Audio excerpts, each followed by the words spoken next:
Darkness is all around us. It welcomes us. It invites us in. But through the darkness, light has come to expose it. To save us from darkness, so that we may see. Light is love. Light is truth. Light is life. Do you live in the light? Or do you dwell in the dark? Glow where the dark meets the light. This is Growth Group Unplugged.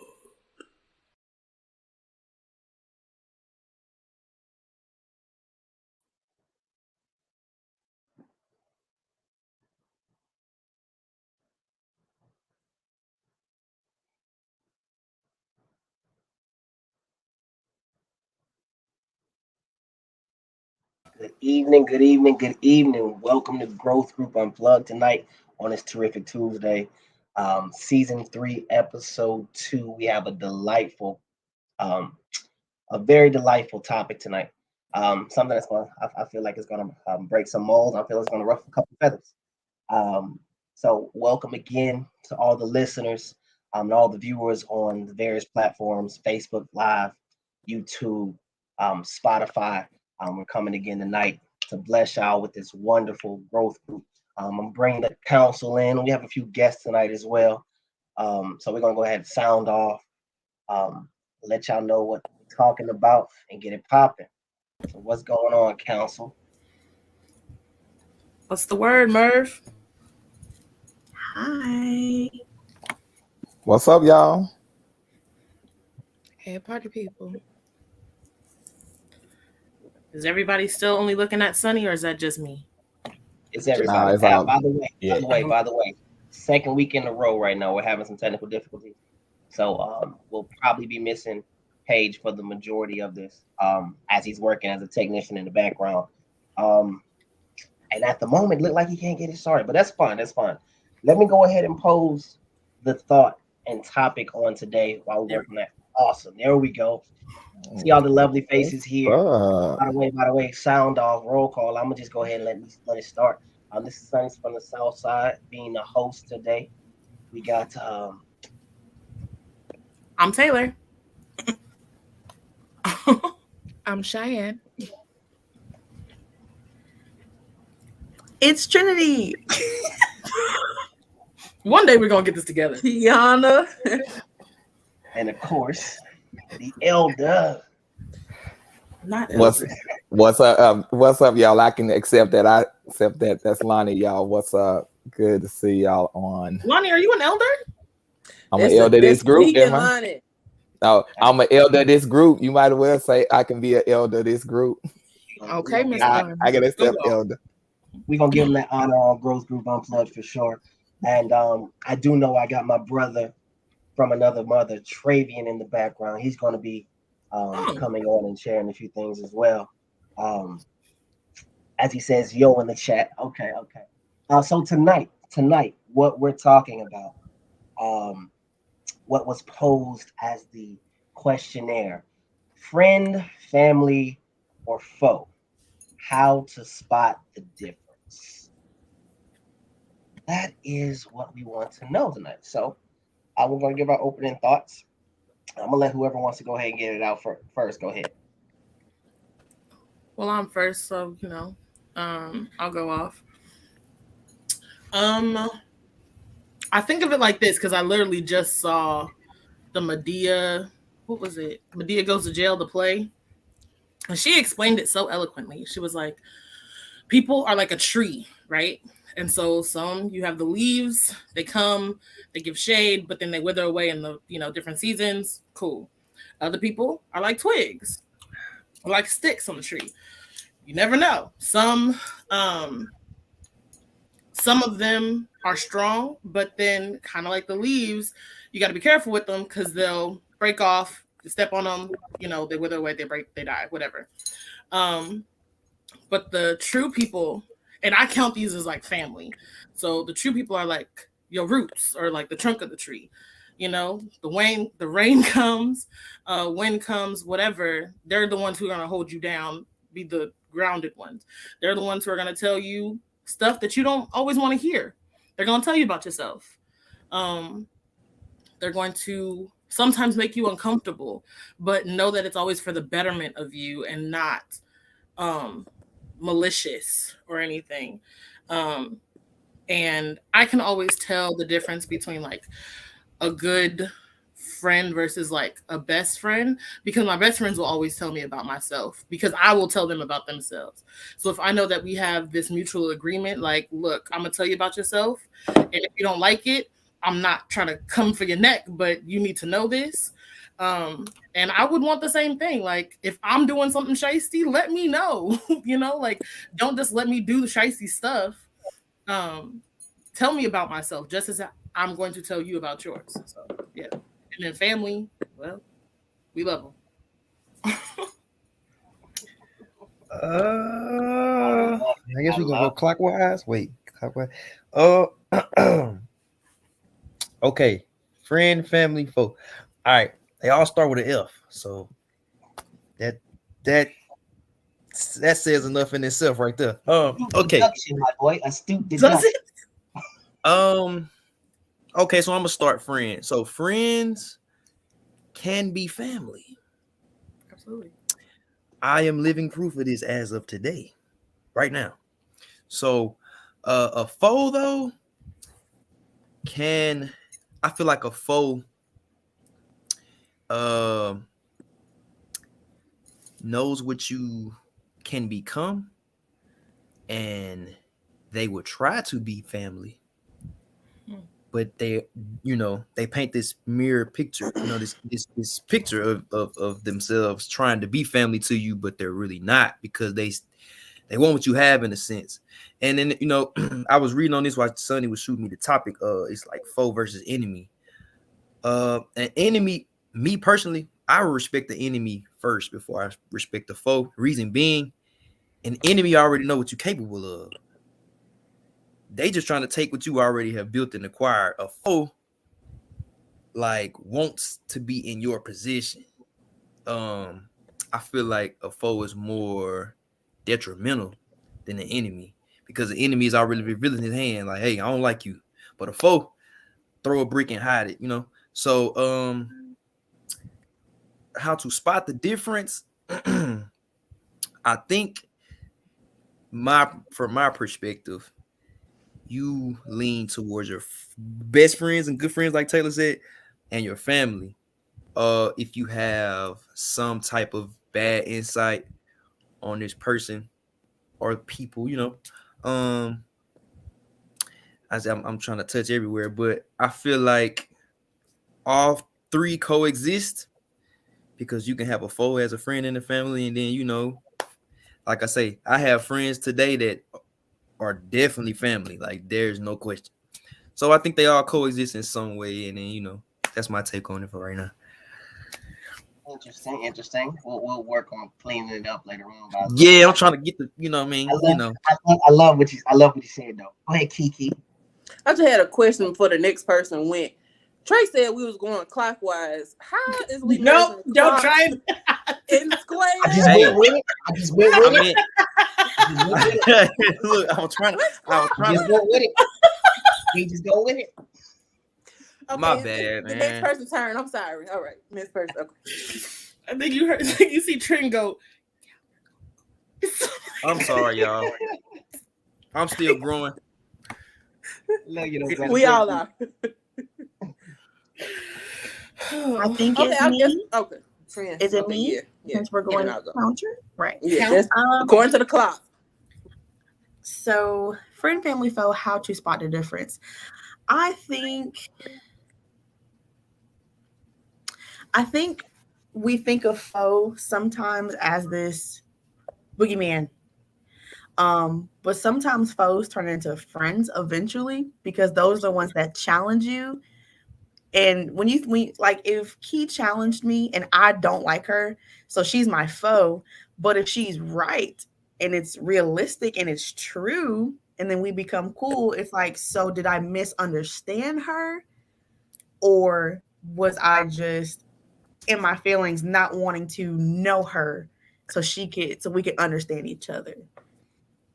I think friend and family are kind of like given, but like Trey said, it can kind of weave in between each other. Some family might be got faux tendencies and they want everything you got, or they don't care if you get anything. You know what I mean?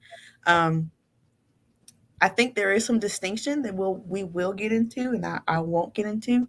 But I think it's all based off of personal, like, morale. Like, if you want to surround yourself with people who don't look out for you, then you would probably think, oh, I just like bad people in general. There are people out there.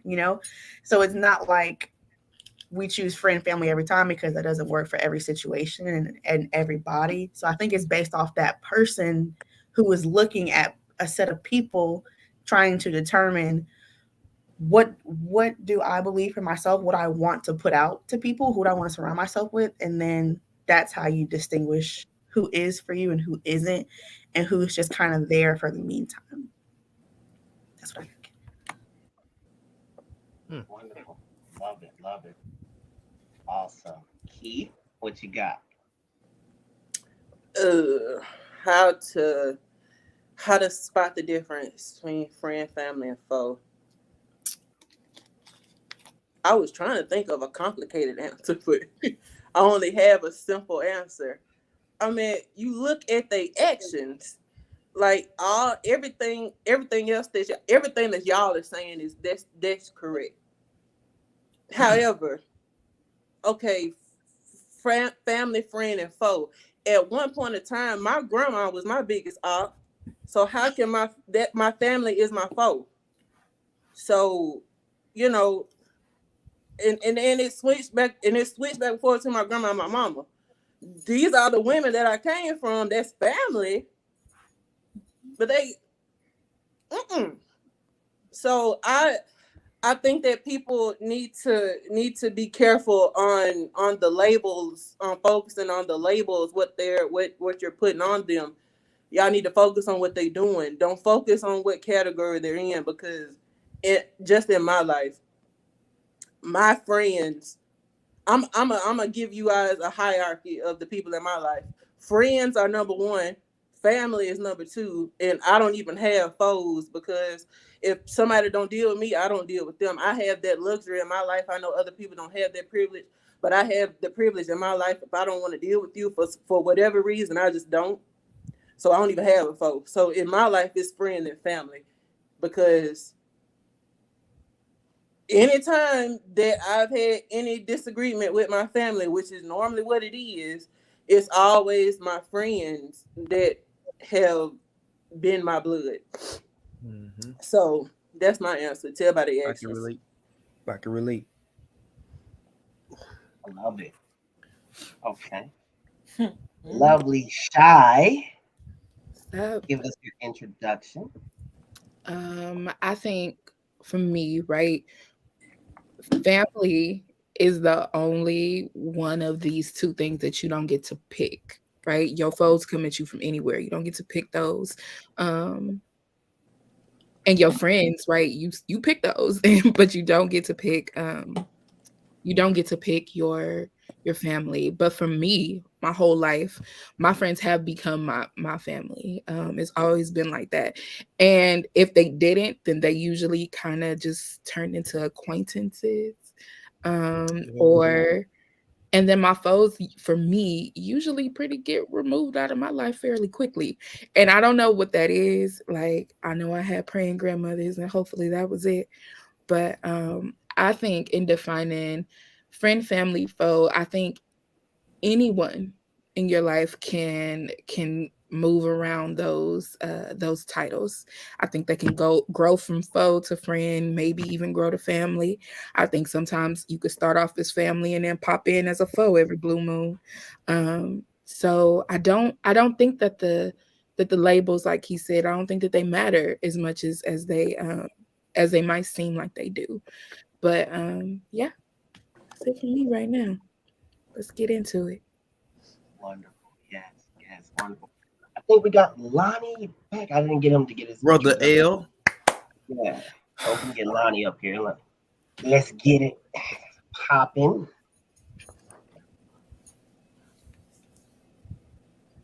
Or not. Or not. That's okay. We'll get to him in a second.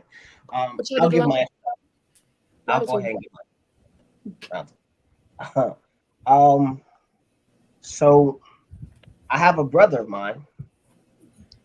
Well, I have one here, but another brother of ours. Is it like this? Blood is thicker than water, but mud is thicker than blood. And I have to take a sip to that. And in that sense, I don't look at it as a hierarchy of genetics and then placement as life goes on.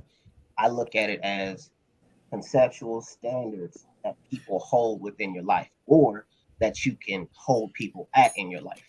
So to break that down, a foe is somebody who may be close, but is only close because they're opportunistic. There is something that they desire above your relationship. So foes come in a multitude of things. They can be in opposition to you, or they can be the trusted person close to you that wants things that you have, or wants the virtue that you can give without reciprocity. Right.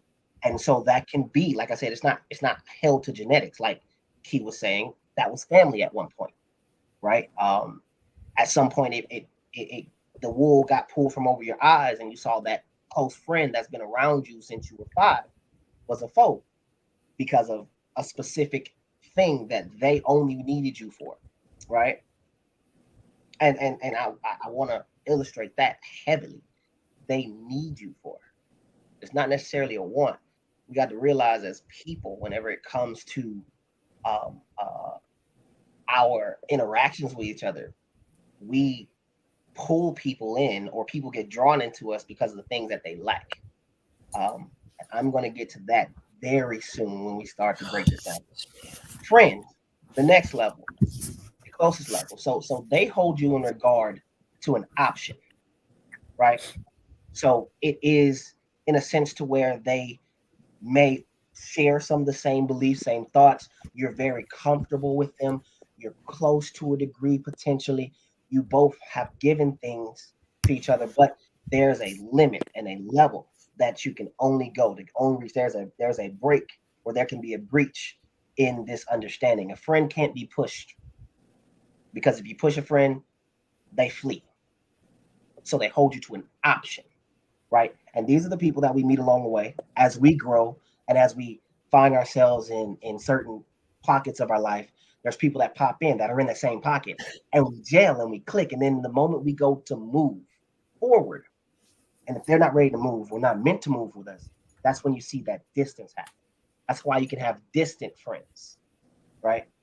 They're basically associates at a certain place of your life, right? So that's how you can spot it. Friends don't always go bad.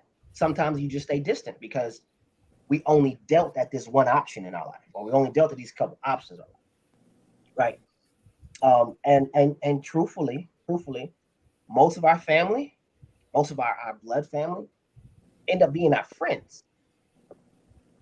End up being our friends. In my history, if you will. But then we get to the last part, family. Family is different. Family's mud, not blood, right? Family is there, you say it thick and thin.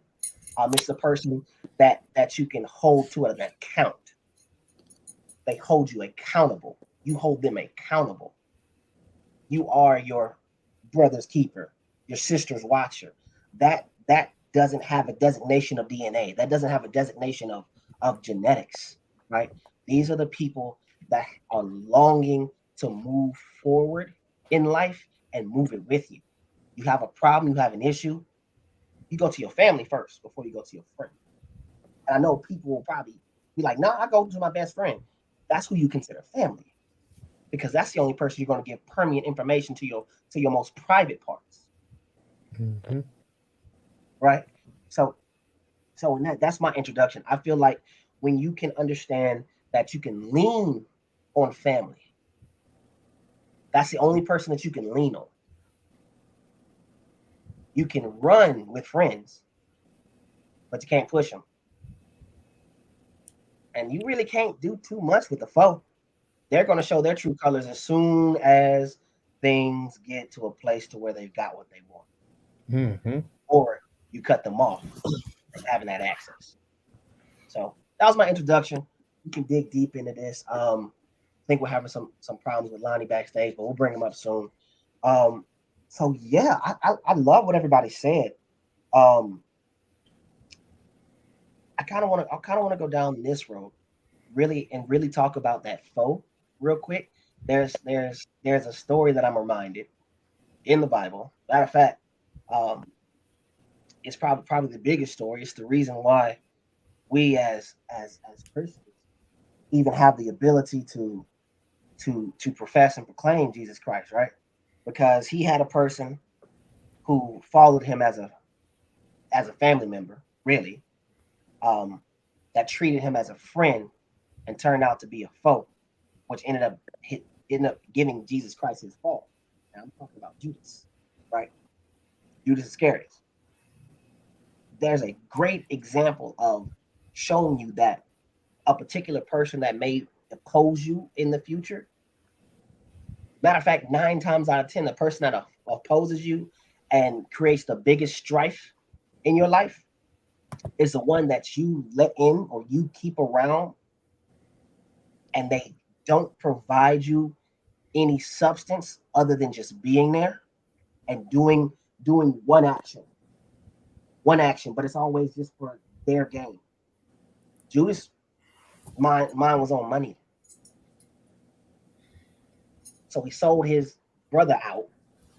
He sold his Messiah out for the one thing that he was really only there for. That really was only in the intent of his mind. This whole time now, walking with God as he's doing signs, miracles, and wonders, walking with the other apostles, breaking bread with them, eating at the same table, washing of feet, doing all of the things, doing all of the exercises of what somebody who is close to you can do. To in the end, when pressure was put upon him, he went to his real, natural colors. So I just wanted to get that out. So let's talk.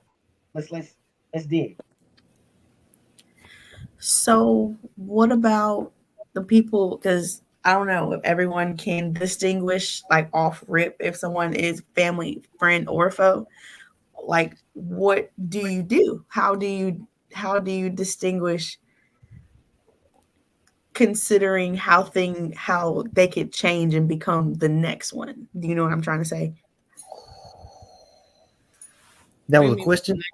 Yeah. How do you distinguish? Access and availability. Okay. So, are you asking are you asking for all three or wait? I'm trying.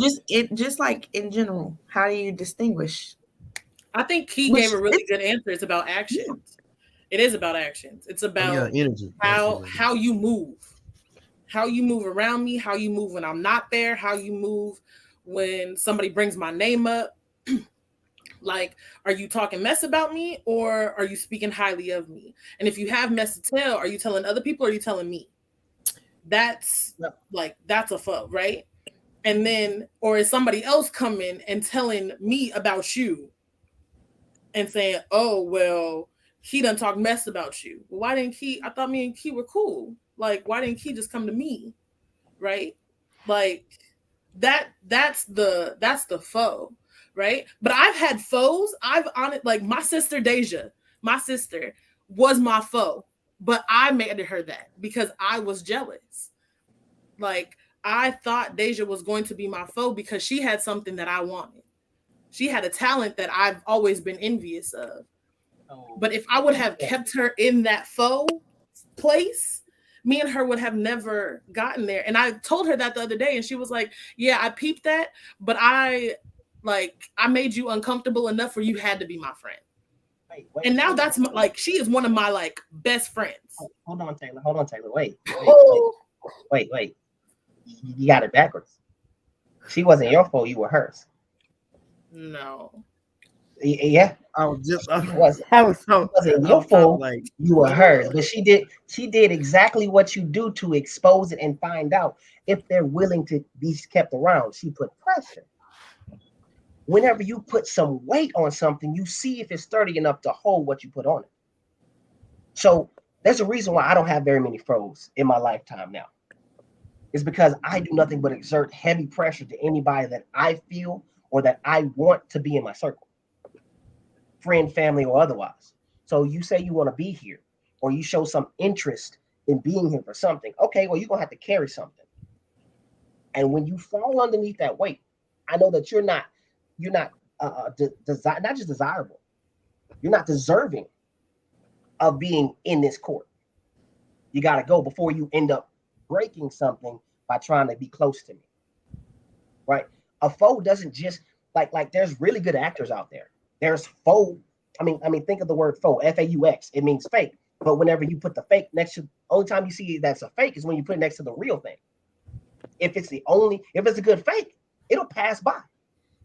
It'll look like just like a doppelganger. Like I said, Judas Iscariot looked just like family.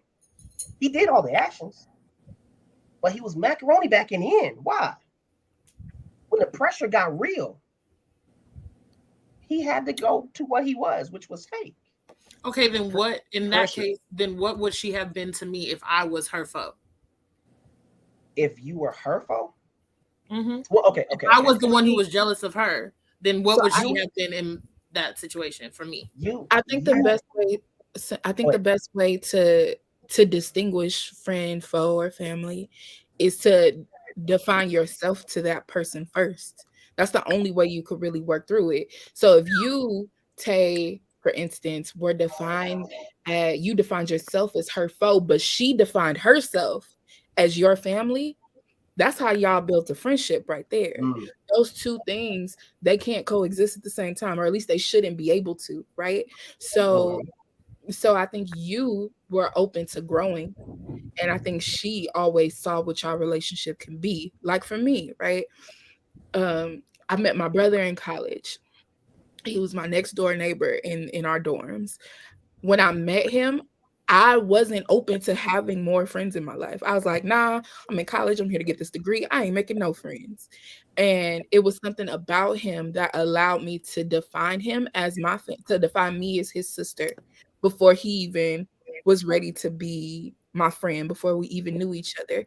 Because around our dorm, I was hearing like, oh, he's quiet. Oh, he don't really hang out with nobody here. Do y'all know anything about him? And all I would say when people would ask me, he cool, I think he nice, he real quiet. Because that was my brother already to me. He was somebody next door to me. If I, needed some dryer sheets, I could knock on his door. If he needed anything, he could knock on mine. And at some point we built our relationship like that. So even me and you, Tay, like you my sister. How did that come to be? I defined you as my hairdresser because you was gonna put them braids in my hair, sis. And to me, I was gonna be your Brady. So it's kind of unspoken of too. Yeah. So I think in defining yourself is the best way to figure out what that person is to you. If you say I'm coming in as a friend and they treat you horribly, you already know what they are. They're your foe. So I deem to believe. Oh, okay. I don't know who should go. Yeah, you go, Trey. I'll go after you. You go. All right. Yeah. I consider myself no gloating. This is just a something that you know. Self-evaluation. Self-validation. I know for a fact I am family to a lot of people that I have no blood relations to, and I am a true friend. Now, a true friend, in my definition, is like a tree branch to family, if you ask me. What do you do when I'm not there?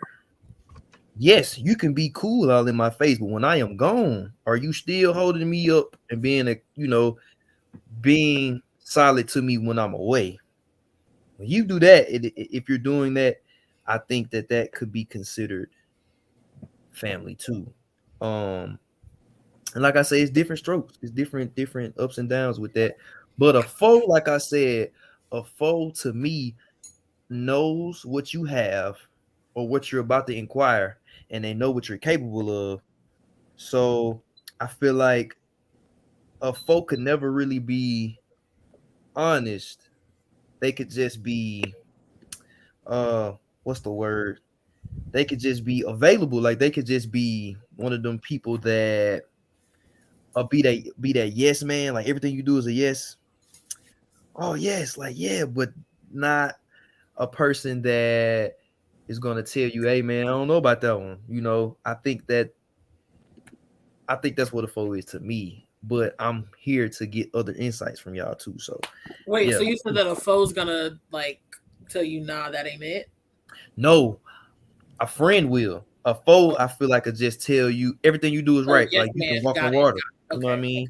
okay, got it. Let you purposely fail. Right. So Knowing that it ain't it. so you can fall down to where they are and get you in a spot where they can't attain what you got. Yeah. I think that since we're talking about this tree analogy, I'm thinking about friends and family, like the branches, the trees, the leaves, the whatever else that's not rooted, like Sonny said, the roots don't move.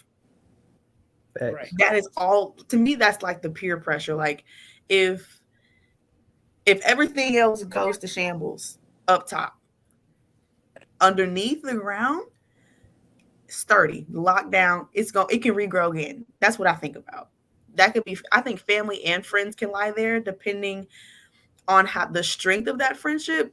That to me, the strength of a friendship is borderline family, because at that point they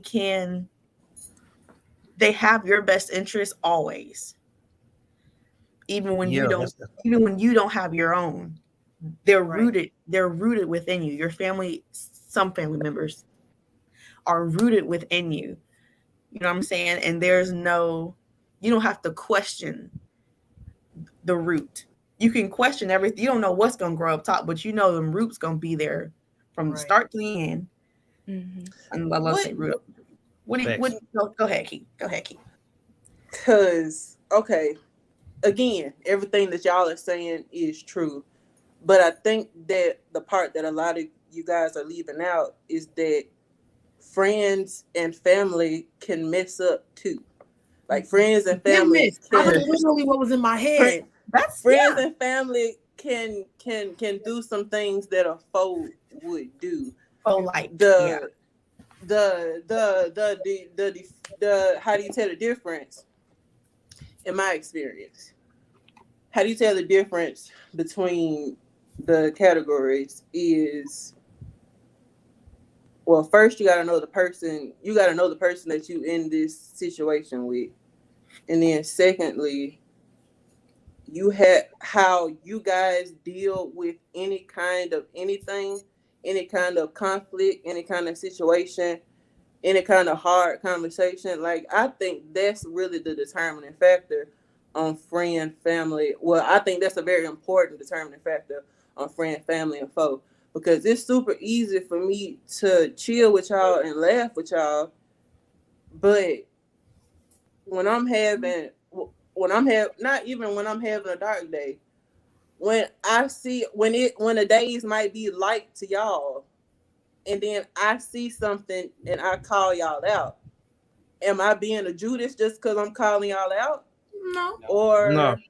I mean, well, I'm just saying. I mean, according to what y'all were saying in the beginning, like y'all were just saying, okay, family and friends are rainbows and stars and unicorns. And not at all. No, I mean that's what I was getting. I was like, oh no. Oh no! You're going gotta to hate your friends. You're going to hate your family. You're going to Yeah, have like- turmoil and chaos with those people. But the gist of it is, it's the forgiveness part, right? It's the what happens after you mess up. What happens after I mess up? Are we able to sit down and have a real conversation and be like, you know what? The way that you moved right there, I'm not really messing with that. Now, a friend or a family is going to be like, you know what? You're right. I'm sorry that I did that to you. I acknowledge that I messed up and I didn't even mean to do that to you. And I'm what moving. can we do Now, A foe's gonna be like, I ain't even do nothing to you, gaslight you, and say that's, oh, you taking it too light, you taking it too hard. It wasn't even like that, and continue to mess with you. That's a foe. I disagree, because a foe could give you that apology you want. Oh, it's everything that you want right there, but then behind your back, that's still your family. But y'all still sat down and had that conversation. So y'all thought, because I be talking to pastor about this, all these come to Jesus meetings.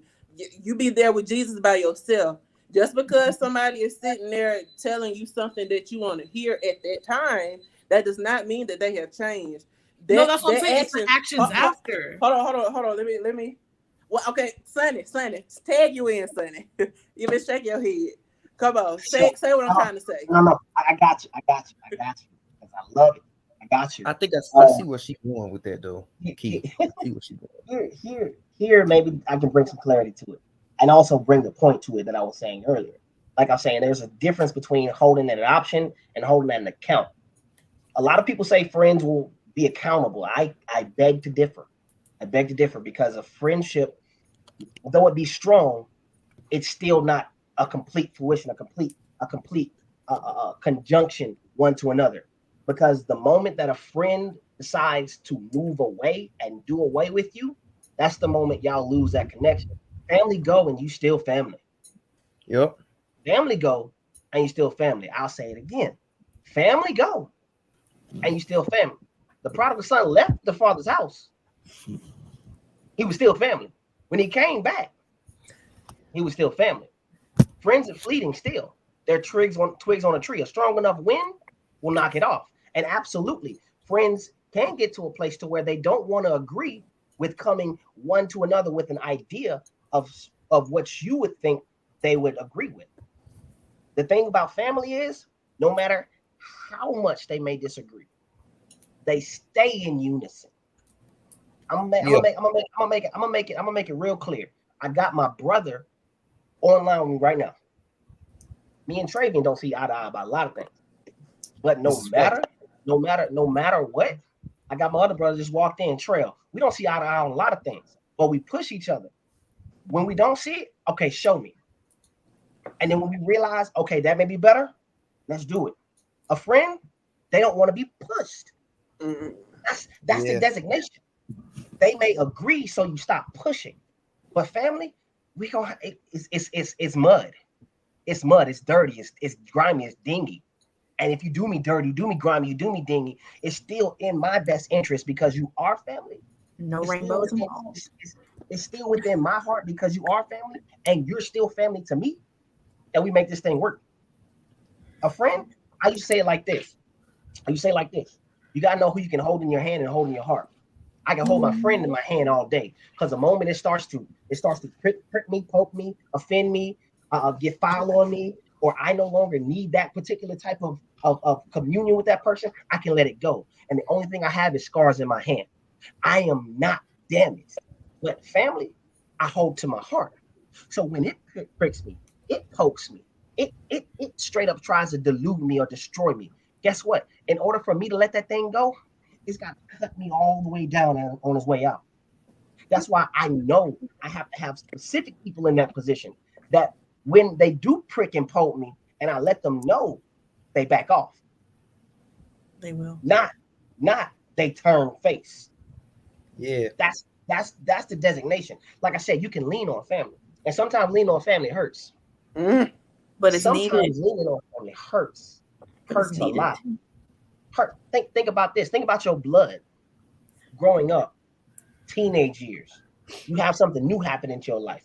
You're so, women go through getting a menstrual cycle and they don't know where to turn if they haven't been told before. And what they got to do, they got to lean on family. If family ain't there to tell them, what they gonna do? I don't know what to do. I'm gonna have to figure it out myself. Men, whenever we get to that age where we're told that, hey, you dictate your life and you got to figure it out. Who do we lean to?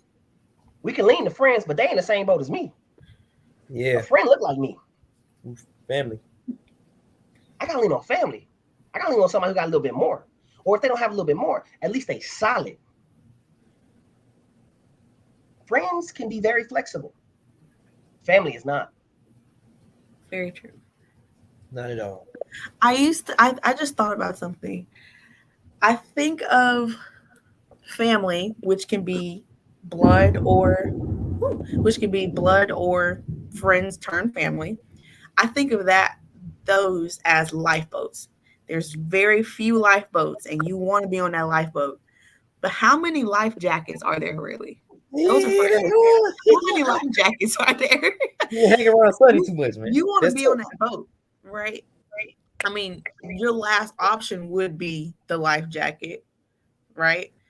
So I don't know. That just made me think about like you want to be on that life boat, the bigger one, the more reliable one, the one that okay, this is all we got, and it's room for 15 of us, and we're gonna have to figure this out for the next umpteen whatever. But on a life jacket, at any moment it could and you're back to square one of trying to survive. So that's what I think about just now. And you're by yourself. You left that part out with your life jacket. Oh, By yourself. I thought that was understood. And you're exposed, right? You ain't say it. Just what I'm saying. You're by And yourself. in your life jacket, you're exposed to your Mm. elements, right? You don't have anything protecting you. You don't have anything looking out for you. But that lifeboat is different. For me, right? Like how Key said earlier, that at some points in her life, her mom and her grandma were her biggest ops. Like, it's some points in my life where I got one auntie, everybody in the family op. Everybody. And so we all are just trying to navigate around her. It's no love lost. These are just the behaviors that she puts out there, right? And I think that for me, when somebody is acting like a foe, right? Because even our friends sometimes I could tell Taylor, girl, I met this guy, we going on a date. She'd be like, calm down, don't get too excited, let it open, let it happen naturally. Is that Taylor acting like a foe just because she going against what I'm doing right now? Or is that my sister being like, girl, because we don't want to get nobody tired, right? Yeah. So even though it may verbatim, Verbatim. she's in the room next door, y'all. So even though people may have behaviors that seem like a foe that's going against what you want in that moment, it doesn't mean it's always against your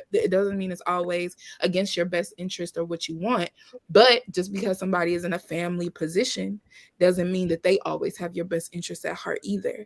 So I think that at times, right, you navigate just in the moment of who they are to you in the moment. I got one auntie, my godmom. Sometimes me and her just talk as friends. I'll call her and be like, Amy, you won't believe what your sister just did, talking about my mama. Like, so there at some points, right? At some points, there is, at least when you're an adult, right? Because if I had called my friend as a child, it would have been a whole problem. But I think at some points in your life, you get to see people for who they are. My mom, in essence, while that's my whole family, she is a friend to me in my corner, right? At some points, my mom becomes my sister in some things, right? In some fights, my mom becomes my sister. At some points in our life, my dad becomes my foe because this is a fight that we're in. This is a moment that we're in. This is a disagreement. This is the head, and our outcomes are going to be different. That doesn't mean that at some point me and my dad won't switch. My mom and my dad won't switch. Doesn't mean that at some point Tay might be jumping up and down and I gotta be like, hey, relax. Just go on date one, sis, and then see what happened. That's not me becoming her foe. That's me being her op for a minute because I need her to see where I'm at with it. But is that necessarily like an op though? Like, I think that the real friendship or the real family is telling you like, yo, sit down and see it for what it really is. Like, I understand that you're in it right now, but you can't, and since you're in it, you can't see what it really is. So because I'm outside looking in, I'm trying to tell you this ain't that. It's hard to see what this really is and for what it really is. And that doesn't make you any less of my family, Shy. That doesn't make, me like hate you. It brings me back to reality, because once you're in a situation, it's hard to see the bigger picture, right? Like it's hard to let go of something that you're like, no, this is it, and everybody's like, this ain't it, you know. But that, and you're like, oh, those are my haters, you know, that's my op, and it's like, or is that somebody trying to bring you back to the truth, you know? I mean, it could be either or. I said before, look at somebody's actions, but I also need to put in there, make sure you're paying attention to people's patterns as well.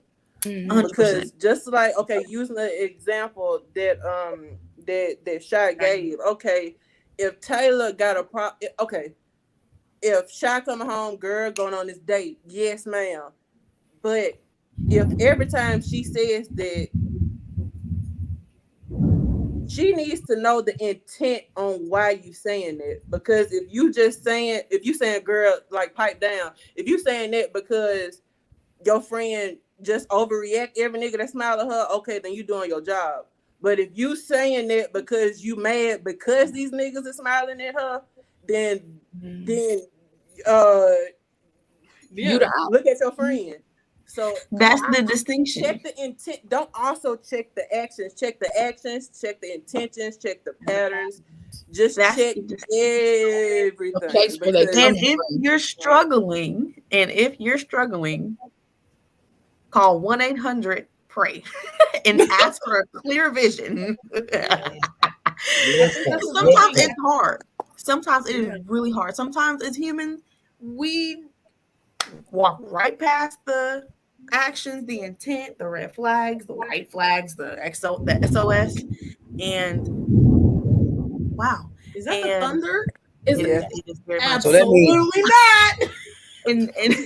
And so we feel like, oh well, you know, I want to live, so I'm gonna ignore it, not knowing how it's gonna run back around and really mess you up at the end of it. Maybe it's not even the end of it. Maybe it will what is it called? Like, it'll hold you back from moving forward. It will hold you back from finding those friends who care about you, or those listening to your mom or your aunt who actually have your best interest at heart. It apprehends you from seeing clearly. That's why I said 1-800-PRAY, because that's like, you know, contacts. They're like 1-800 contacts. So like asking for help, clarity, asking God for help when you don't know, when you really truly, because it's okay not to know. Because we're sitting here talking like, oh yeah, all 5 of them family, bingo, like that's easy, like I don't have to think about it. But some people, it's really hard. It is. And they don't, and it's not, and it doesn't turn for them. So I would say that's my advice. If you genuinely cannot distinguish, get with someone who does have your best interest, and you're gonna that working at acceptance of what they say. Depending on after you pray, you would have to distinguish if who you need to be around, who you need to expose your energy to, and who you need to pull back from and be like, I'm gonna keep this energy, but it was nice knowing you. You're praying for discernment. That's what it is. You're praying and asking God. Like, I was in a best friend relationship for over like 15 years. And I was like, but at points I was like, is this really what it's supposed to be? And I was praying. I was like, am I supposed to let this go? Because if this is supposed to be my best friend, we've been best friends since the 8th grade. Like, am I supposed to work on this or just let it go? And naturally it kind of just drifted. And so, and people have been telling me for years, that's not really your friend, Taylor, because you were always doing more for them. That's not really your friend. But I was like, I don't know. But like, I had to like, just, you know, so I had to pray for discernment to really figure out, was that really my friend? Or was it just a circumstance, like a situation? And I really did just need to let it go. Wait. Yes, but that's what I was trying to tell you earlier. People really think that friends are forever. That's not true. No, right. Family is though. And it's not that they ever stop being your friend. I have friends right now from elementary that we still can get on the phone and be friendly, but they can't move with me. Not Right. just move with me, they can't move for me. Right. That's the distinction. All right. I'm gonna make it practical for some people. That way they can kind of because praying for discernment is absolutely it. But understanding that on a practical level and having a keen eye or having a keen understanding is just as paramount. Right? God didn't raise a fool, and common ain't common anymore, but you better get some. So, real quick, real quick test for your people, real quick pressure test for your people. Okay, if you line up all your people that you consider friend or family, and you were to ask them, will you do this to me? Of course, everybody, you ask them something negative, they're all going to say no. Cool. Ask them, will you do this with me? A lot of them are going to say yes. Some of them are going to say, no, I probably wouldn't do that with you. And I will take something positive. And then will you ask them, will you do this for me? Now, granted, asking them directly may not give you the true answer, but when you actually test them with it. Here, an enemy, a foe, they're going to do something to you. Why? Because it's all about their own personal gain. Yes, sir. Or your own personal loss. Meaning, if anybody ever comes in your circle and they don't really provide very much other than a little bit of company, you don't have somebody there that's very friendly. It's a foe. So what you trying to figure out for? If they haven't shown their hand, stop putting energy there and see how long they stay.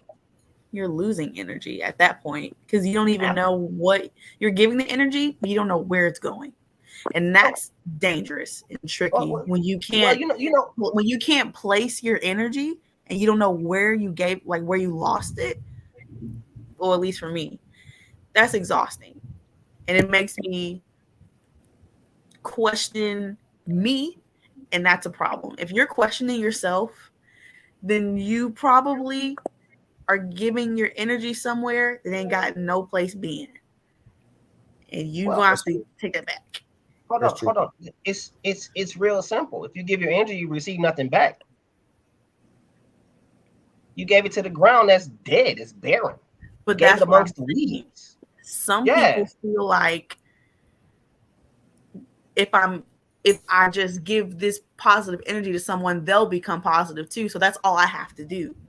No. Hold on. Do you understand what I'm saying? Living proof. That is not what they can enhance someone's energy just by giving theirs away, and they're unknowingly unaware that that is not what you should be doing. You can't change someone's aura by giving them yours. Oh my God. You just really struck a nerve real quick because you don't realize it. Why are we so freely giving everything of ourselves without having some type of, I don't want to say plan B, but we're giving out of reserves with no bucket to put it in. Mm-hmm. We give of ourselves freely and ask nobody nothing in return. They don't even deserve what we're giving half the time. We as friends, I'm going to say it like this. We as friends, because I used to do it, we as friends used to feel like we should show that we're worthy to be somebody else's friend. And we hold them to high regard and give them all of ourselves, and they've given nothing. They show nothing. And it's not that they're wrong or they're bad. We just gave out of something before they showed the capacity to hold it or the even want for it. We made some of our own foes in life because we were so quick to give of ourselves that they're like, oh, shoot. Want validation. We want validation. I don't have to do nothing for this. I didn't have to show myself worthy for this. Like, I just met this person. And they over here like, go out Tuesday on me. I didn't ask for that. Cool, I'm going to take it. And we have done nothing but habitually showed bad tears and weeds on our end before we allow somebody to show them the capacity to hold us. We have to start to put that back. Like it's. I like what Shay said earlier. When we were trying to differentiate if Taylor was a foe or her friend was a foe. It's, did I accept you as that, and did they accept me as that? Is it a mutual? Yes, sir. That's what I was just about to touch on. Yes, Is it sir. a mutual thing? We got to have a code of conduct first and foremost before we understand if we can have this type of relationship. Yep. What did you do for me? What is it? What is it that you have for me? Because hold on, I don't need to invest in anything that's not going to have me grow anyway. Yes, sir. So are you a person that I can grow with or grow from? Because then that's going to determine how much energy I put out, because my work will bring back a harvest. And if you're good ground to work in, guess what? You're worth me being around. You're worth me making your family. You're worth me putting in this time to be a friend. Other than that, I have nothing. That's what distinguishes the three for me. What you just said, because how I define people, if I consider you family, it doesn't matter how much I elevate or not, it's still the same. It's balanced. It don't matter. I ain't judging you. I don't care if you homeless or got the biggest mansion. You still my brother. You still my son. You still a friend. Hey man, you ain't looking how you used to look. You look down bad. I don't know, man. I don't know. And the foe gonna be like, well, I don't want that. He doesn't have that. So for me, family, a distinguishing quality for me to consider you family is you see me at my lowest and you know how high I can go, or it don't matter how high I get, you still treat me right here equal, balanced. And I'm maybe just speaking off of myself because that's how I move. Like I don't move in that type of space. I want people to be successful, succeed. But even if you as low as a mustard seed, I'm not gonna overwater you. So that's a bar. Y'all get that later. But yeah, man, I definitely think that's what it is, though. Like that's what distinguishes. That's the three that's what make it separate. When I think about the spread of energy, I don't know why I'm thinking about it, because you need it. Well, you don't need to give it all to one, but you can put it into the other two. It really should first be into God Himself first, so that way it almost seems like you have the cheat code to the distinction. You don't have to. Say that again, Trent. Like yeah, that was hard. That was hard. What that was hard. What did I say? Let me. Cheat code to the distinction. Oh, I I said never forget that. putting your energy into God first, so that way you have the cheat code to like the distinction of the three. If that's something you struggle with, for anyone who's listening, that would be the ultimate plan. Because I know some people really close to me who you can tell you can be their family or friend or really friend who just gonna tell you how it is and it's in your best interest. You can tell them all day, this isn't good for you, it's not healthy, it's not this, it's not that, I care about you, I'm not trying to hurt you, I want to see you live, I want to see you happy. But if they don't get that from God, then it's never gonna click. Right. Like you said, is that discernment that has to be had first. I feel like it should come first, because I mean you can get it whenever, because everyone's not on the same time, but the faster you ask and seek out for Him who that is for you, because it could be anybody, it could be strangers. The word he works like that. It could be anybody that's for you. If you seek to Him and ask Him, who is that for, who is for me, show me, who am I for them? When He shows you that, I feel like everything would make sense, and everything wouldn't be so foggy and you have to question and you're like, well, I thought this and now I'm confused and I don't understand and now I just don't want to talk to anybody. Now I just want to be in this world alone. It's got to start. He said something too. He was like, I can't remember exactly what it is, but you're right about that, though, Trent. But we be in denial. Mm-hmm. We'll be like, God will have it right in our face, and we be like, no, that ain't it. No, that's not family. Right. That's the foe. You know, Can't be. so family, I feel like Sonny, Key, y'all can like tell me if I'm wrong. Family is the only thing out of the three, most of the time, that operates out of love and that is not seasonal. Friends and foes are. It don't matter the season. Family gonna it, you know. Am I right? I feel like I am. I just don't, You ain't been wrong yet. You You ain't ain't been wrong. wrong yet. Hold on. Well, let's go back. All right, bring it full circle. Tree analogy. You know, Tyler Perry's masterpiece. If it's not an evergreen tree, everything is seasonal, but the trunk. The trunk, the only thing that don't fall away. The trunk, the only thing that doesn't lose complete nutrients. The trunk is the only thing that can hold the water, that can hold it over through in the cold season. Matter of fact, the only thing that's willing to go through all of that. As soon as a tree gets too much tension, it breaks off. Like I said, whenever the direction is different, we don't look at the full scope of things. We look at the right now, and that's our issue. Because Yes, in right now we can't see what's forward, and we also not seeing what happened behind us. Some people jumped on our train that had no business being there or had no intentions being there long. They just need the vibe for a second to keep going over there. They need your energy. They need your validation. They need a good face card, right? It's a lot of different things. You got to realize seasonal doesn't last. Seasonal is like icing, right? Some of those foes or frenemies, as some people call them, they're like icing. They're the excitement. They're the pizzazz of the group. They're the ones that, hey, I'm ready to get in this with you, right? And be the first one to run away once problems come, right? And Go ahead. And at a different point in time, that same season comes back around, right? There's only 4 seasons. Yeah, watch this. Hold on. So it's gotta- You're saying something. You're getting ahead of me real quick. Because the truth of the matter is, Blew his mind. There's some places that don't have 4 seasons. There's some places that there's nothing but sun. When you really get to a place in your life where you cut all the fake off of you, God has slimmed you up, He's cut all that fat off of you, you don't see them no more. They can't even be there no more. Hold on, you cut the grass, snakes can't even slip there no more. See, that's the point. We holding on to extra.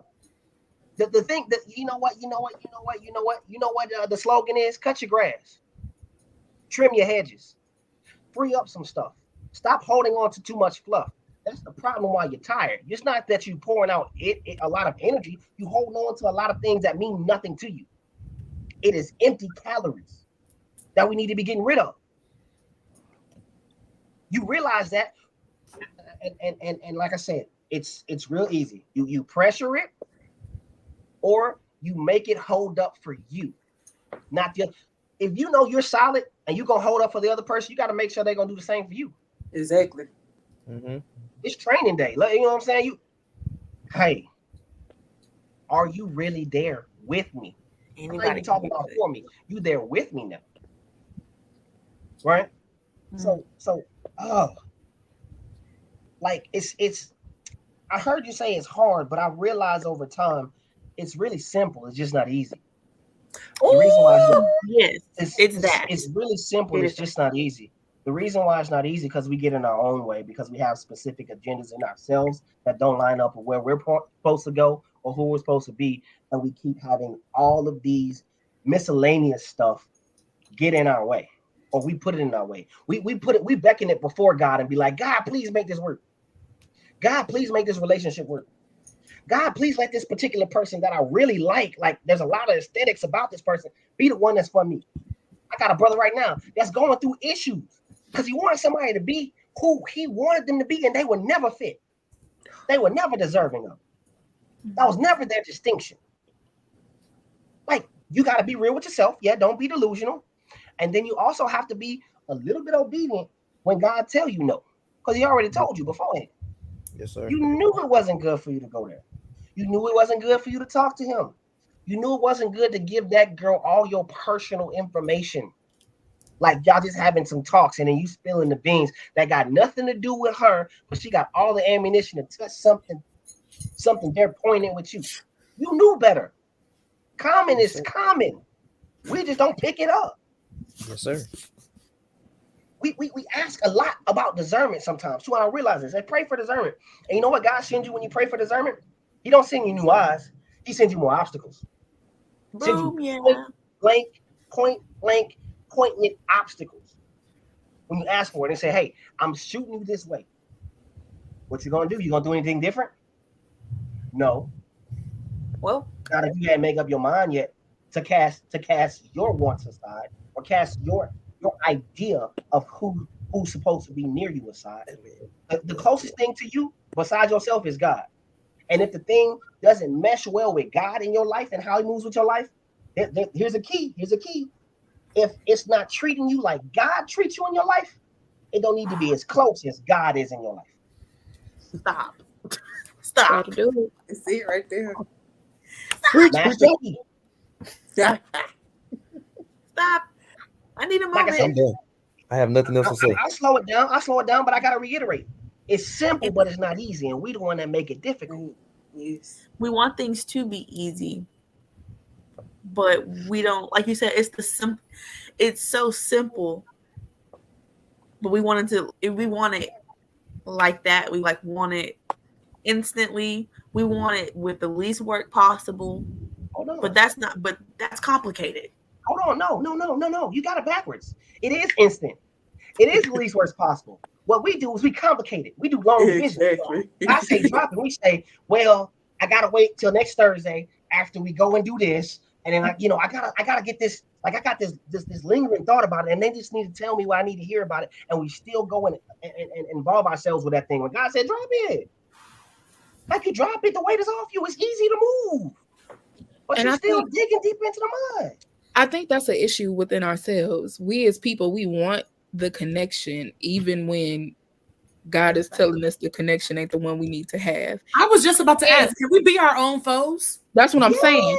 And that's a self-love issue. People to love you the way God loves you, but you don't even love yourself in that manner. So you out here hanging on to your foes, hanging on to people that's not pouring, giving you your energy back. Energy is supposed to be reciprocated.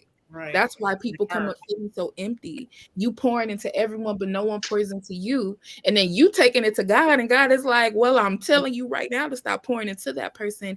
But because we don't love ourselves the way God loves us, or we don't love ourselves well, we're not even pouring into ourselves. It's not even about like pouring into others. If we're not pouring into ourselves more than we can pour into others, then that's why our cup is always empty.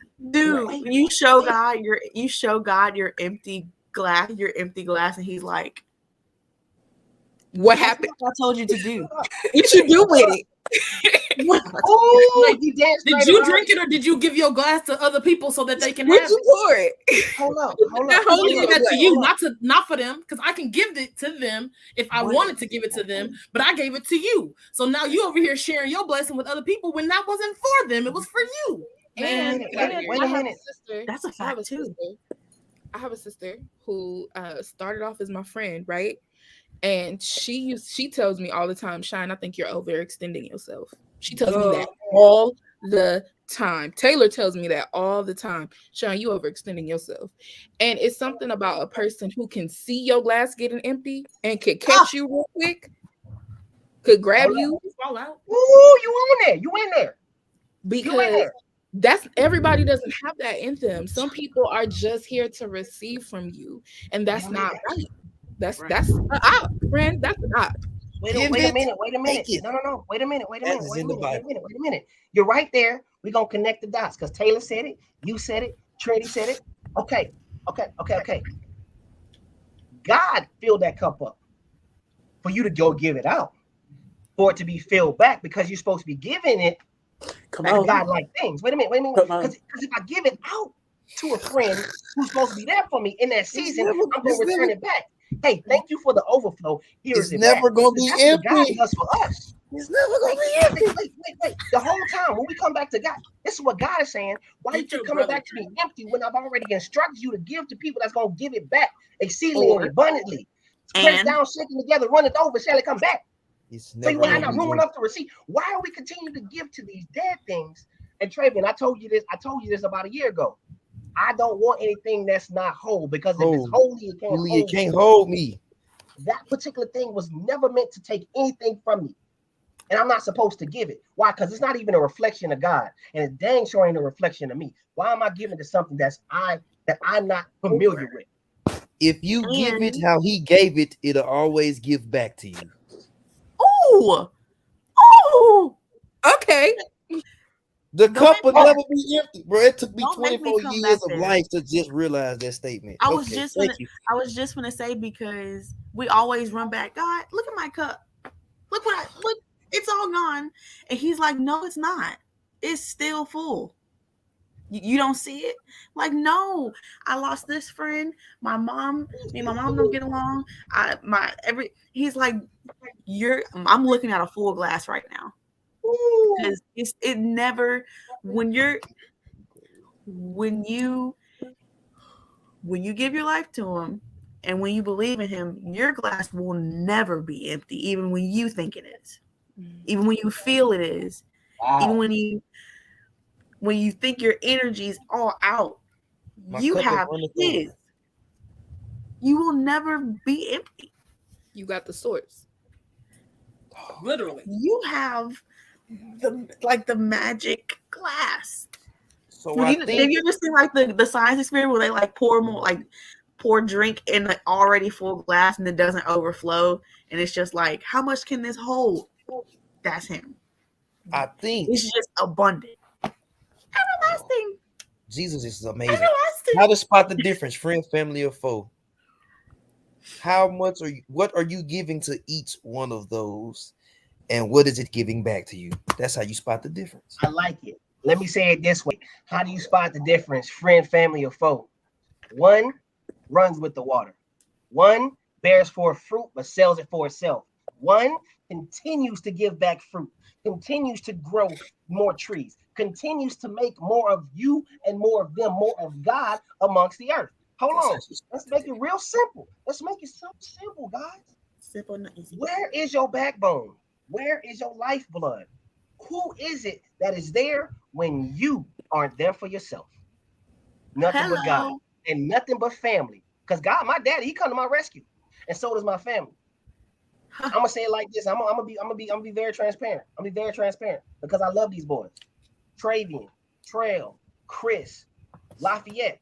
When my daughter died, and I had nowhere to go to, they had nobody to talk to, in the room by myself. You know what they did? They came, got me.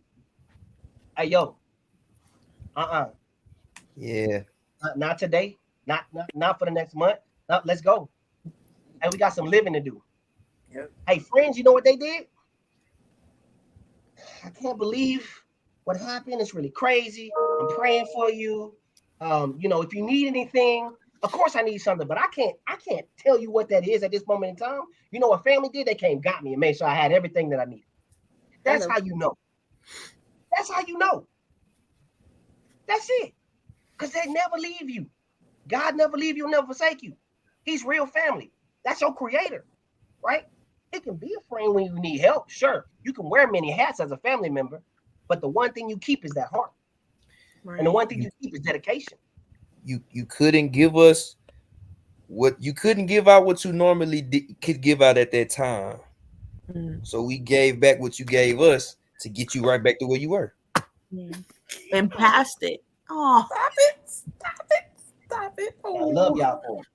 Family, bro. I'm one of the boys too.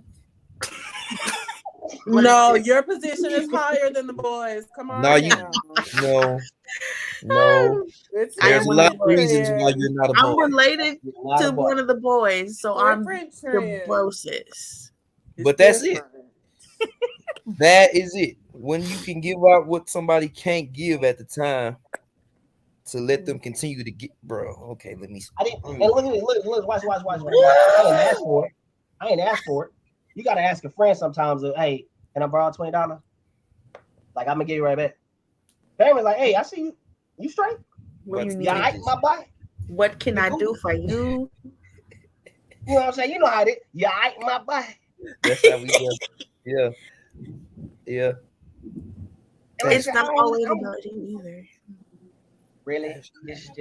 Just be quiet. My bad. Technical difficulties. I didn't really spend a lot of time on foe because they show themselves. Like it's they stick out like a sore thumb. Right? I didn't really, and we said something about foe, enemy, and op. What's the difference? There's levels to it, sure, but you never will have an enemy on the same team. An op's job is to make sure that they oppose you. Yes, But sir. a foe can be oh so close. Can be oh so close. Right? That's the only reason why we need to have the designation, because Judas was oh so close. So God, come on. I mean, I can't say it any other way. Like the only thing that you need to make sure is not that you tread lightly, is that you tread heavy. When I move, I stomp. I bring some pressure. I make a rattle and a shake. You want to know why? Because the foe is gonna flee. He's gonna be too scared. Right? When I stomp on the yard, right? Matter of fact, they look at me. They like, I'm not even gonna try him.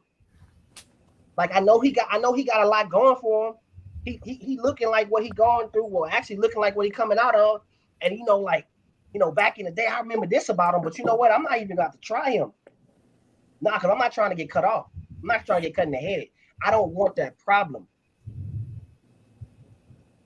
Yes. Is it safe to say that a foe comes after you because you have no backbone? Wow. Let's put it to you like this. I like what you said. No backbone. Yeah. We can say that. Well, let's say it like this. Y'all different. A foe is present because you haven't straightened up your backbone. There you go. That's it. A foe is present because you haven't straightened it up. Wait a minute. Y'all different. Hold on. If you hold your head down, somebody can strike you from right in front of you, right? That means yes. First off, if you close to me in proximity and I'm standing straight up and I look around, I see you. But the moment that I bend my head, I drop my shoulders, I curve my back, I get too comfortable in the place where people aren't for me. What's gonna happen? Whoever was close enough to knock me off gonna knock me off if it wasn't for me. The only time you get struck by a foe is when you didn't straighten up your back. You didn't pay attention. Also, you get struck by a foe when you are unplugged in with your family. Because Taylor could tell me right now, hey. And you know what I'm gonna do? I'm gonna be like, hey, let's lock the door. It's cool. You right. That's good. Because it's what it is. I told Taylor the other night, the block was hot. It was ambulances and everything. The block was hot. And I screamed upstairs. Taylor, do you see this? And she said, Shay, how am I supposed to see this? And then I said, girl, the block is hot. And she said, okay, I'm ready. No question. Lock everything down. Taylor as my family, my sisters is my family, my brothers is my family. They can see things. When you're standing on the wall, I'm a clean up what my papa used to say. When you're standing on a wall full of stuff, it's hard to tell when stuff gets on you because you're standing on that wall. Wow. But when you got people who's behind the wall, right, who's on the other side of the window, who got your back, people in front of you who got your back, these are the people who can tell you when something ain't right, when it don't feel good, when you got people praying for you, and God is telling them, hey, check on Cheyenne, check on Taylor, check on Sunny, see what's going on here. It's who knew in their life. It's time to clean house. Something ain't right. I think you got to be plugged in with your family. And I think that's hard, right? Me and Taylor are both social workers. Sometimes you get in this moment of isolation. You pull yourself away from everything good and bad, right? Because it feels like, because life is getting too much, right, Sonny? Like in those moments, it's like, let me just get in this room. I'm not going to be plugged in with my family. And that's not healthy, right? That is how we get more foes in our lives, because we get plugged in with our family to get that insight that we don't have in that moment. That's when isolation is dangerous. It is. That is a moment for me. Well, I can say right now where I start to really pray more and get to see the light, as they say. again, because when you isolate it, it gets dark for some reason. I don't know why. Because your biggest foe is gonna work its hardest when you're alone. Yep. Well, watch this. It's not that it's gonna work as hard as it's gonna. We can't hear you. Come closer. Can you hear me? A little bit. I'm a Yeah. scream. I'm a scream. I can hear you. We can hear you. No. You say, wait. All right, cool. I'm gonna take it back. Then I'm gonna take it back. We good? Levels all right. What's up, bro? I like what you said, Trinity. I like what you said, but I like to be so Of precise. course. It's Yeah, not that they I'm work the hardest. It's that's the only opportunity. Like I said, foes are opportunistic. Yeah.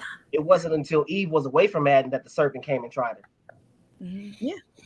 It wasn't until Jesus was done with his fast on the mount by himself that the devil said, "Hey, yo, let me holler at you."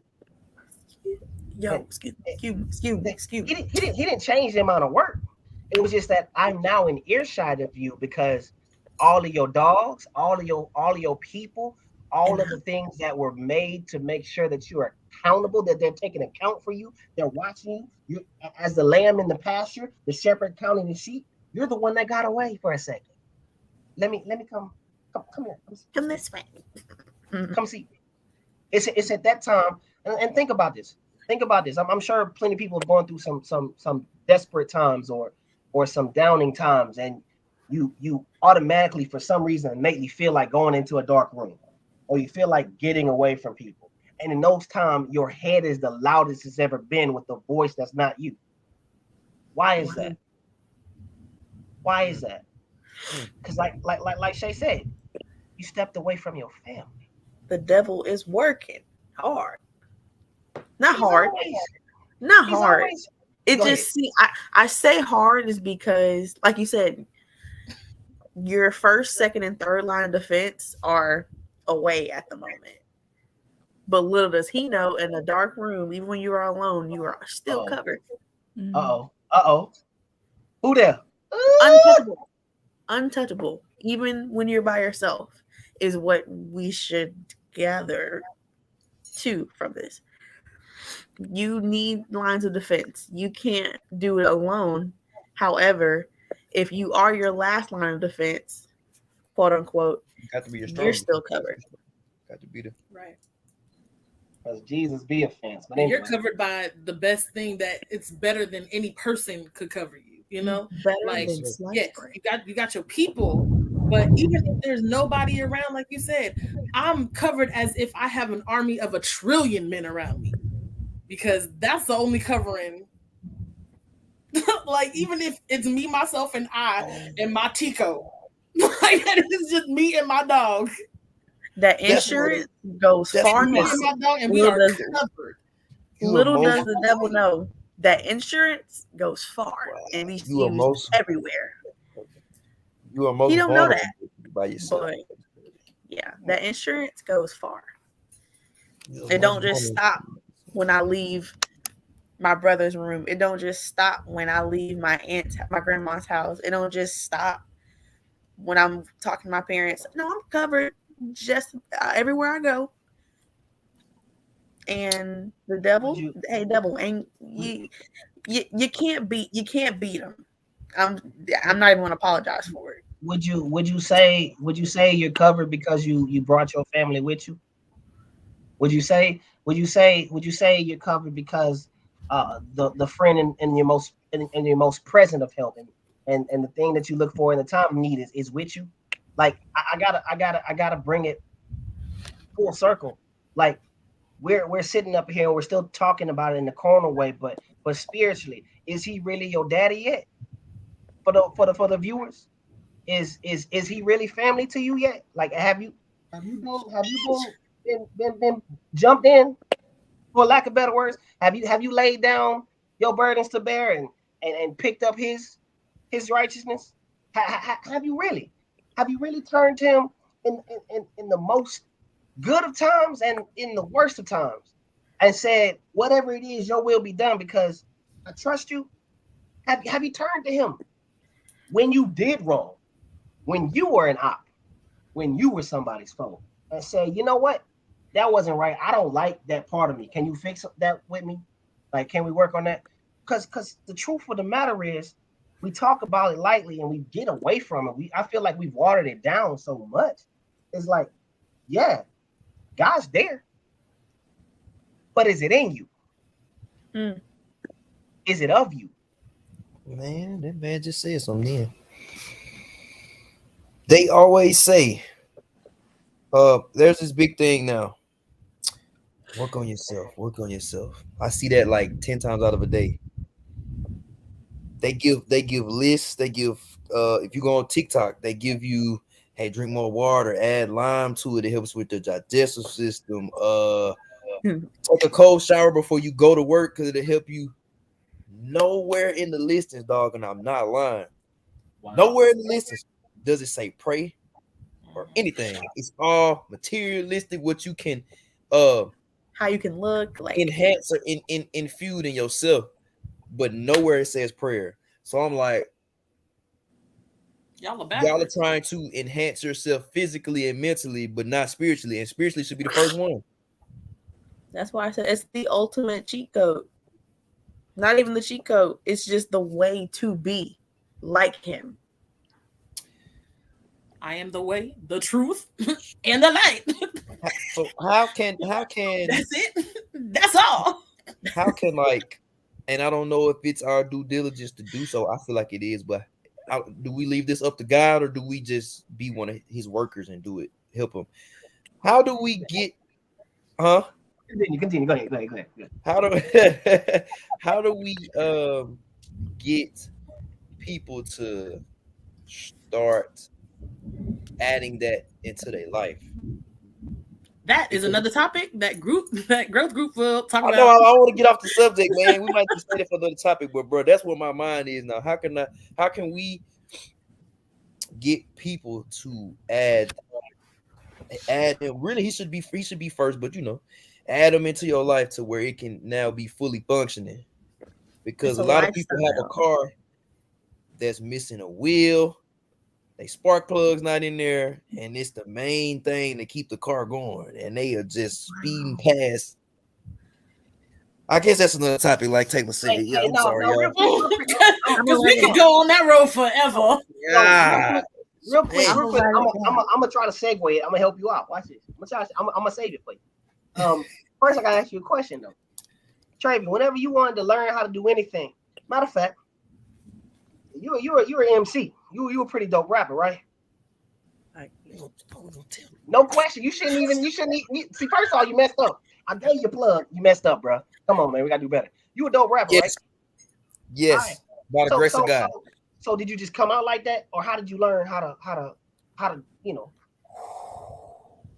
countless repetition? But did you see somebody doing it first? Did you hear it first? Was there something? It was me. It was you. So you mean to tell me? This that hold on. I'm helping you out, Traven, because I love to believe that it's you, but I know it isn't you. You know why I know it's not just you? Because somebody's done what you're doing before. And you've studied some of it. You've seen it. There has been a pathway already paved. Here's the great thing about it. We don't have to get anybody to do anything. We just got to show them. There you go. I knew it. Okay. And hold on. Wait a minute. What gives you the charge or the privilege to show them? Because watch this. A foe ain't trying to help you with nothing. They just trying to take from you. A friend, up until a point, will appease you, and up to the point will do something with you. But when they get real nitty and gritty, I'm sorry, there's not a friend on my phone, and I have some friends that are millionaires that'll bail me out of anything. My friends won't. If I get into something deep, they not. They'll pray for me. But my family though, when it comes to that, they're gonna show me. Matter of fact, I ask you about something. What'd you do? Matter of fact, I ask you, I don't care. I'm gonna tell people. I don't know anything about fashion. I can't dress myself worth a dang. Yeah. Y'all come to Traven. Hey, bro, look, listen, I got a question. And what'd you do? Well, look, this is what I do. And you showed me, I'm saying, okay. Look at this. Then I like it. Add that to me. I'm glad you did. I see how it's working for you. I might want to do that. When we start showing how we work in life with God and show how it's working for us, show the fruits, people are going to be like, man, what you doing? What's your diet? I pray. What's your Boy. diet? That's my Or diet. I be having a healthy diet of a healthy digest of word in the morning, a little bit of a snack of prayer in the evening, and then at night, you know what I'm saying, it get real intimate, it get real cozy. We get up in the closet, we get real deep and real intimate with God. Then, you know what I'm saying? Like I have a healthy appetite of my father, a healthy appetite of my best friend, and somebody who will never be my foe. And I can show you how to do that. That's how we get people to do it. It becomes trendy.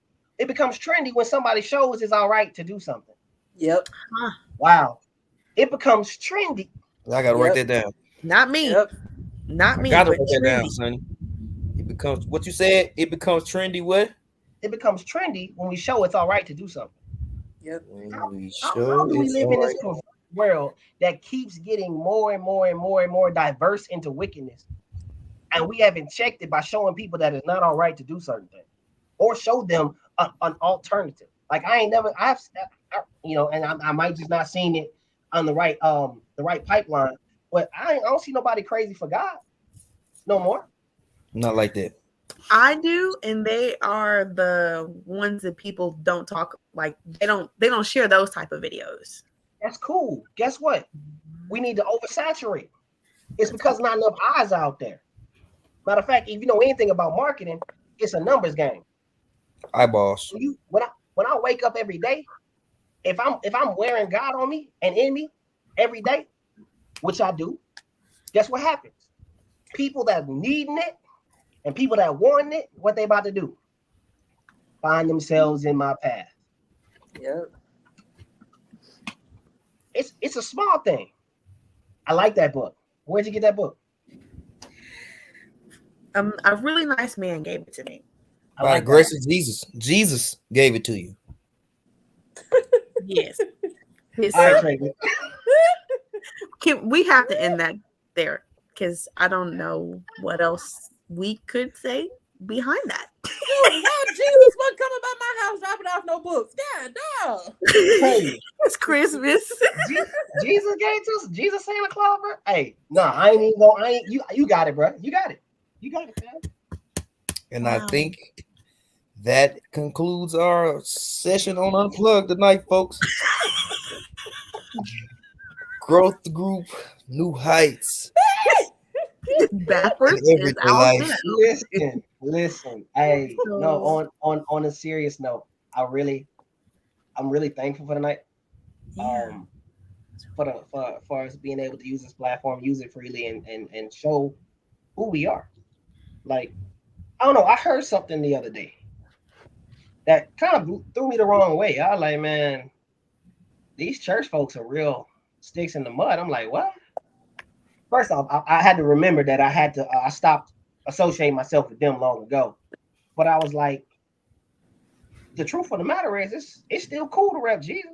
It's still cool to be, God fearing. It's still cool to be a spiritual being. Like, matter of fact, it's in right now, whether you know it or not. We're the ones while everything going crazy and cuckoo, and you know what I'm saying, we're the ones that's straight. Yes, sir. We're the ones that are okay. Like I said, I don't get it.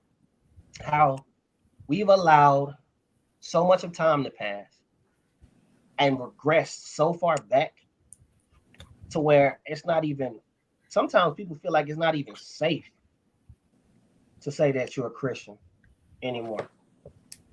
It's not even like you don't even really want to show your face. And it shouldn't be that way. I'll take that. Another tangent, another topic, but any closing? Yeah, I think we got some good content here. Matter of fact, I know we dropped some good nuggets. Everybody on here. Everybody on here. As a family. Yes, sir. Y'all please do not forget the part. I think Sonny said it. And I don't know, but I remember hearing Sonny saying it about knowing yourself. Know yourself before you ask God to show these other people to you. Like that is super important. I know Trey said something about the work on me the Work on Me project. Everybody is on this self-love journey or whatever. As somebody that that journey done beat a wench up, it's worth it. It's hard, but it's worth it. Cause like just like this scenario right here, family, friend, or foe, this is super easy to me. It's super easy to pick out. Yeah. It takes one conversation for me to know. I might give you two if I ain't feeling hard headed. But when you know yourself, a lot of this stuff become easy. And the thing with knowing yourself is, get closer to somebody that knows you more than you do. That's God. Hello. I like that. I can't say nothing else after that. She got it. I agree.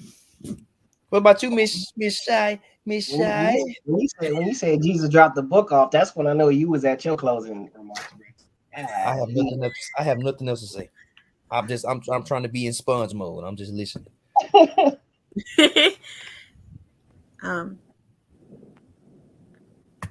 Cheyenne. Oh, hi, hey. Yeah. I thought that was the benediction. So sorry, friends.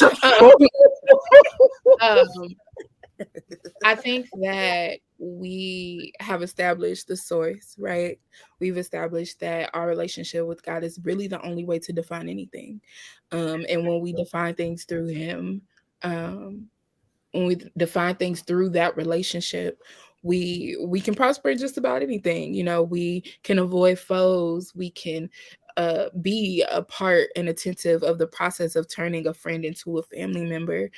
We can weed out when family members are acting like foes, and define their intentions and where they're coming from. And so I do think that in defining the source, that's how we define anything, but also, work, faith without works is dead. You got to do that work in life. You got to try. If you are going to be like me when I first started undergrad, talking about you don't want no new people in your life, you never going to meet Taylor. You never going to be open to Malik. You never going to have Sarah. These are my family, so it's like, you have to, one, know the source, and two, you have to be willing to put in the work. Love it, Shy. I love that too. That was beautiful. Are you pointing to me? Yes, you tell me. I think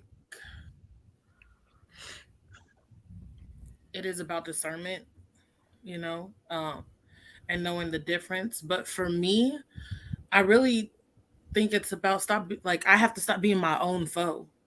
I have to stop blocking my own blessings. I have to stop thinking that I'm the one who knows what's best for me every time.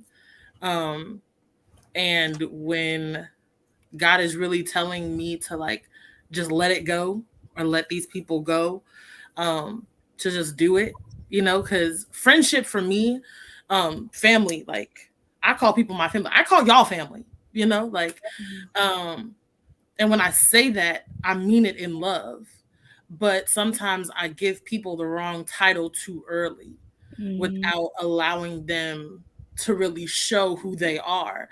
But because of who I am, because I'm my father's child, I want to be friends with everybody. I want to make everybody my family, because that's what I yearn. That's what I crave. I crave companionship. I crave, people,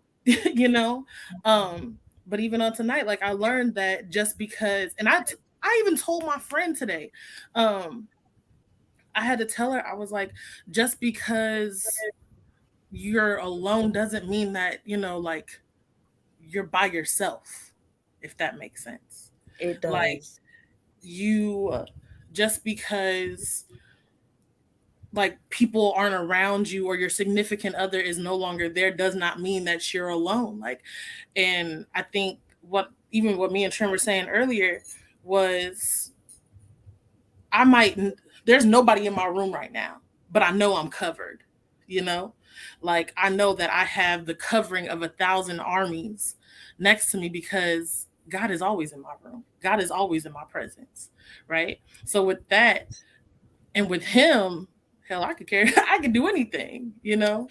And it's knowing that and being able to walk in that and believing that, you know, every day when times are tough and you feel like there is nobody there, and nobody's answering FaceTime calls, or, you know, nobody's texting you back. Like, know that it's still gonna be okay.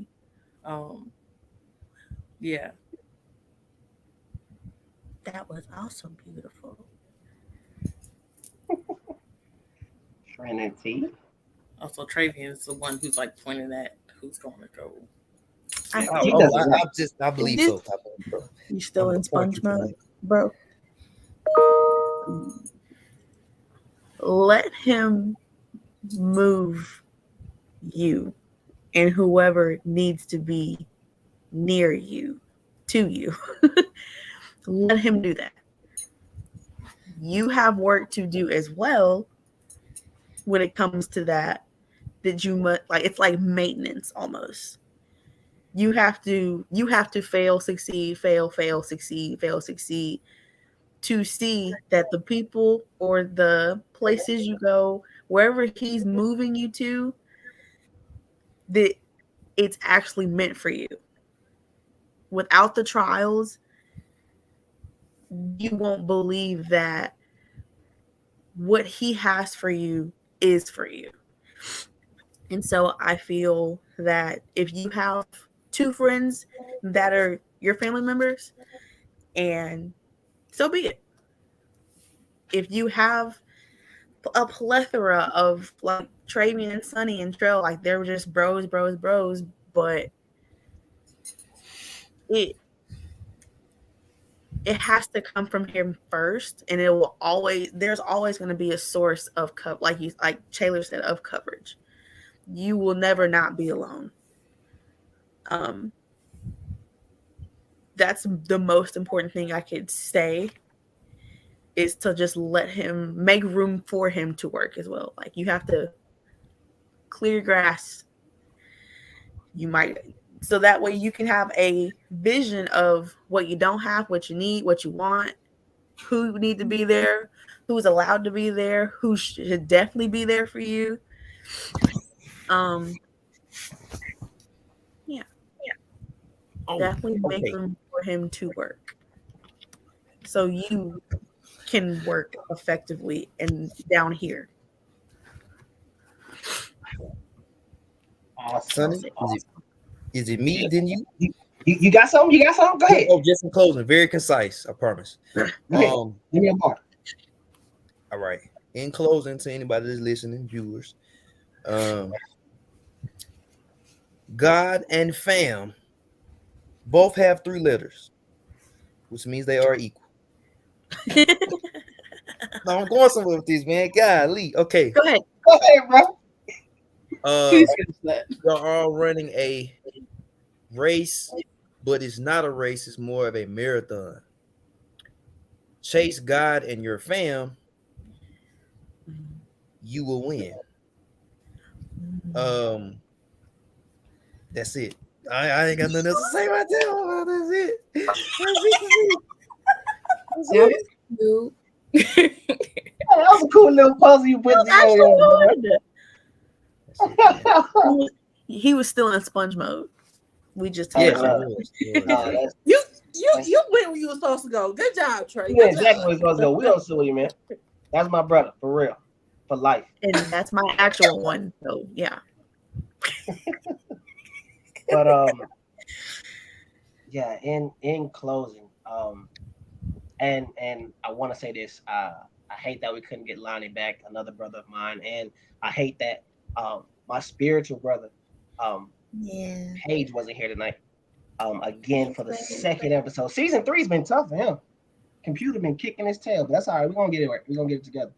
But yeah. But in closing though, after everything that was said, I had to also reflect on how Jesus himself handled the friend, family, foe deal, and I had to realize whenever we decide to be about our Father's business, every issue gets worked out. Like, we really don't have to cut the grass that much when we about Father's business, right? Judas went all the way to the end, sold God out, and then you saw where he ended up. And because of such, watch this. It was necessary for Judas to do what he did. Like I said from the beginning, because now we're here and we're worthy. We're able to be here. I suffice to say that as much as we may want to identify the foes in our lives, they have their place. Let's not fight it, but let's fight about being about God's business and let it all work out. Let it all work out. So I really appreciate tonight's topic and discussion. I really appreciate all the gems that came out tonight. For those that are fighting to find their place, you'll find it in him and you'll find it in you. Take care of that first and let it all work out. The core, watch this.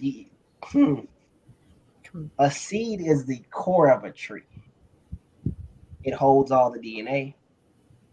It's that gets the first nutrients when it's watered. And it's only when that seed has completely dissipated and the tree no longer can hold substance that you no longer can sustain yourself. So let's go to the core of ourselves and implant the core of the thing that never runs out, that never runs dry, that can never fail. Let's really. I don't know why I'm so heavy on that. That boy different. Heavy on that last week. Like, I don't really be after God for real. Really, not just after him. Really be of him, because it's so needed in this time where we're going, where we're headed, while we doing what we do, while we aimlessly walk on this earth, completing our mundane tasks. Let's give God his space to continue to do the miracle and the majesty in our lives. But that's what I have. Thank you all. Oh, you know what? My bad. Not my place. Go ahead. Same time, same place, same grace in the same space. This has been Growth Group Unplugged. Thank you guys for tuning in. Thank you guys for tuning in. I hope you guys have a good night, morning, wherever you are. We're outie.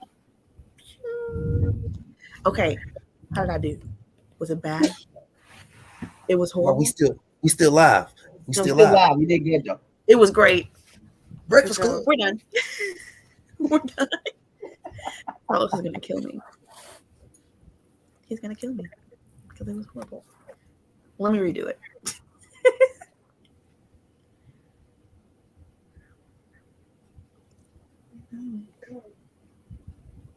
All right. So, Well, you know why we still here? Anybody got a good night joke? Not playing.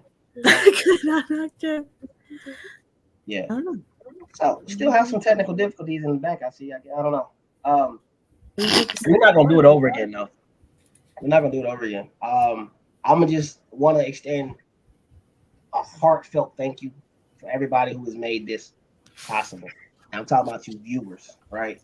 I don't know, in the background and in the back ways, there's been a lot of people that have reached out to New Heights, and they look to us as trusted people, trusted advisors. Some look to us as a church home. Some look to us as a place to come get energy, and we are extremely humbled by that. We're just little old people having little old conversations, trying to make a little old difference, and we're highly thankful. We're blessed to have this platform, and we'll hopefully be blessed to continue to keep it and grow from here. So real quick call to action for those viewers who do get to this point, for those who stayed the whole time or caught it at the end, thank you. Do us a favor. Drop it down in the comment right now, because I don't have the email address across the screen. drop down in the comments on the YouTube channel or Facebook channel any prayer requests, any topics of discussion you may want to see on an upcoming video, and also if you want to be a guest on New Heights Unplugged in the near future, I would say leave it in the comments of this particular video. We'll get you all put together and acclimated and get everything in for the next few installments. Try to have some more interaction one to another. The comments are great. And you get to hear our voices every week, which is awesome. But we'd also like to have a space for you to have a place, as we say, to speak your piece, right? This is a platform for the community, a platform for God's people. We don't close this out to anybody. It's available and open. So that's my last piece. And if we can't get it to go off live, we will just leave here. And when we get it rectified, we'll have it out. That page.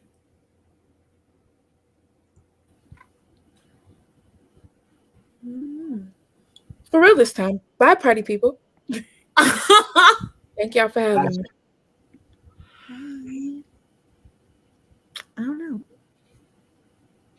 Well, I see you, Josh. We sorely miss you tonight too. I didn't forget about you, brother.